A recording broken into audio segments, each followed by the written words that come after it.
Dear Community Church, happy week. It's time for another midweek update from Nathan here at Community Church. And just want to say howdy. And I'm going to start with a story, and it'll relate. So just go with me, baby.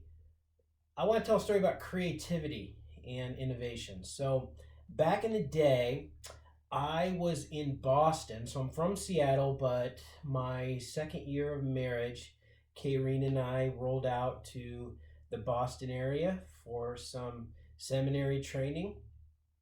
And so I was out there 5 some years.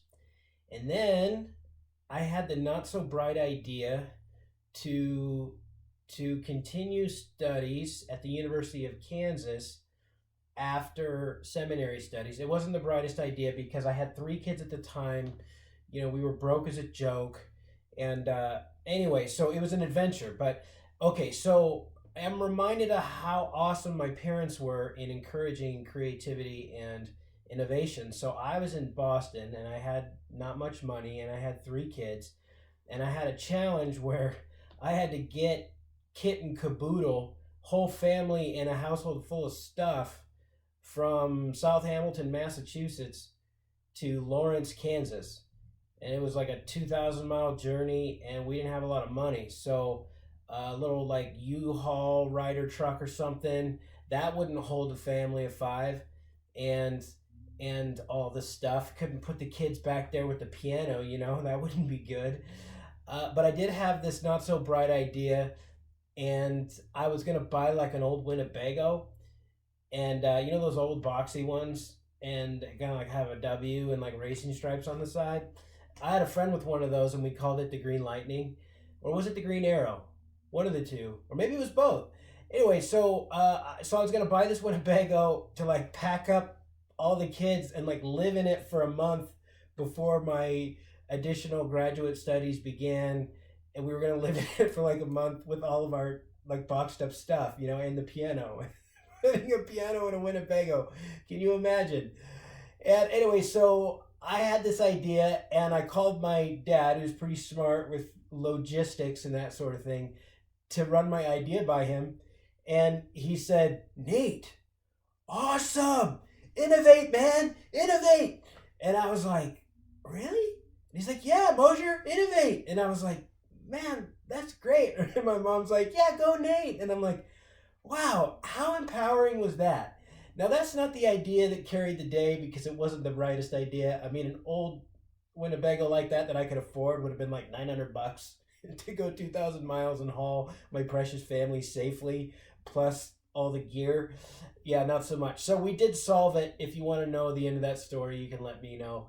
But the point is to innovate and create when the situation calls for it. And that's certainly what we've done at Community Church.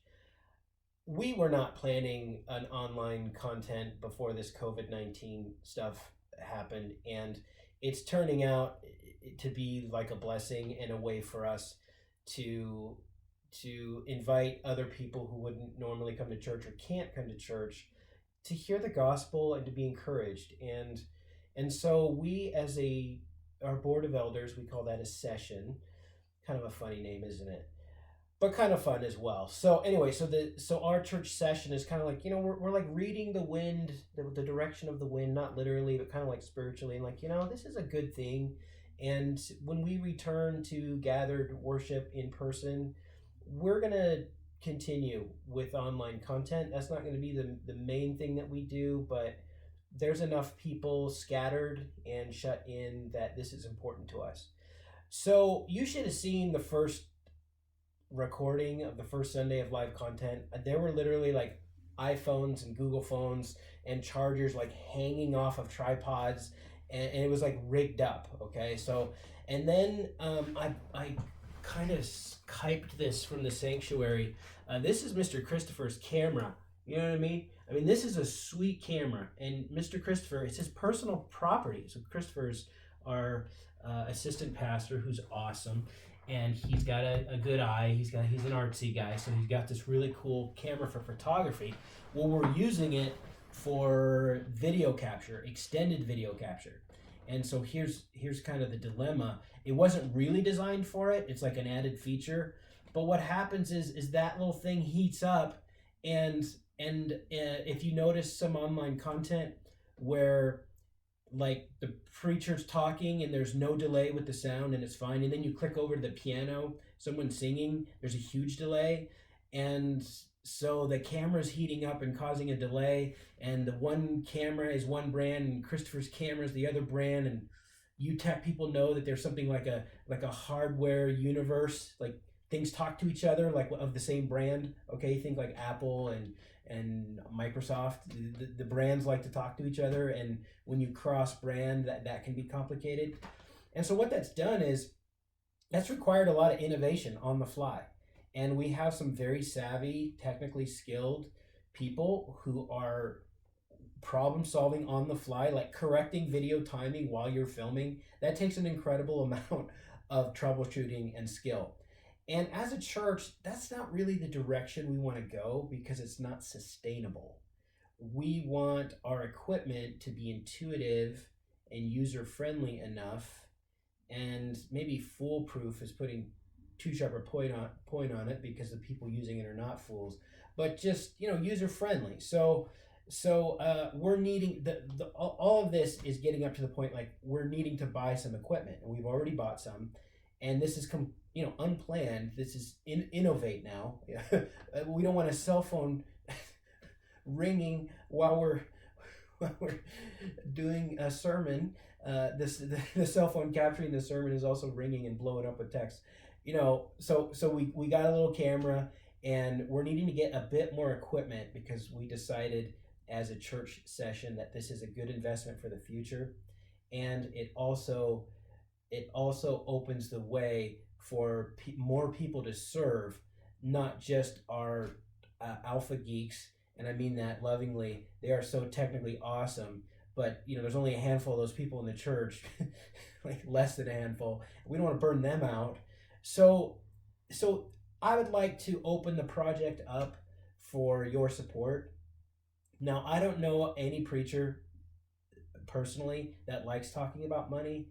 Now, there are some preachers who are on the other spectrum and that's all they talk about. I hope you don't take me as one of those.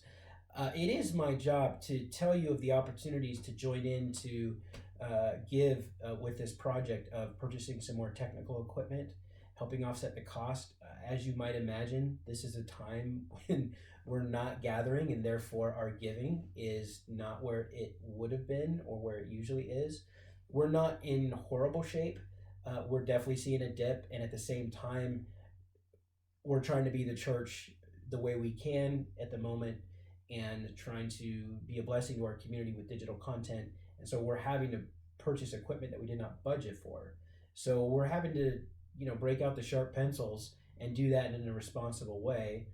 And my job as a pastor to remind us that money's important, right? I mean, it's funny to never talk about it. I should probably correct myself a bit because Jesus talked more about money than he did about prayer. And so the concerns of money and the responsible use of money and giving money is absolutely biblical. And we're not wanting to give in a like, it's not on me to guilt anybody into giving. The Bible says we should give willingly, joyfully, not under compulsion. So like, oh, I have to give, because I feel guilty, or I want to get a blessing 100-fold the next day. Like, you hear any preacher just saying that nonsense, like, turn off the channel, but it's like there's a real need for the church. And so in the New Testament you see the church throwing their money at the apostles' feet, selling fields and like, hey, how can we help?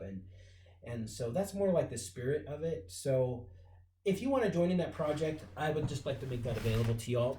So how to be involved? Many of you already know our contact info. Some of you don't. Some of you have just joined us from online somewhere, wherever you are, outside of Ephrata maybe. Or if you never kind of hung out with us in person, but you're digging the online stuff, if you want to help us out, you see our office phone number there.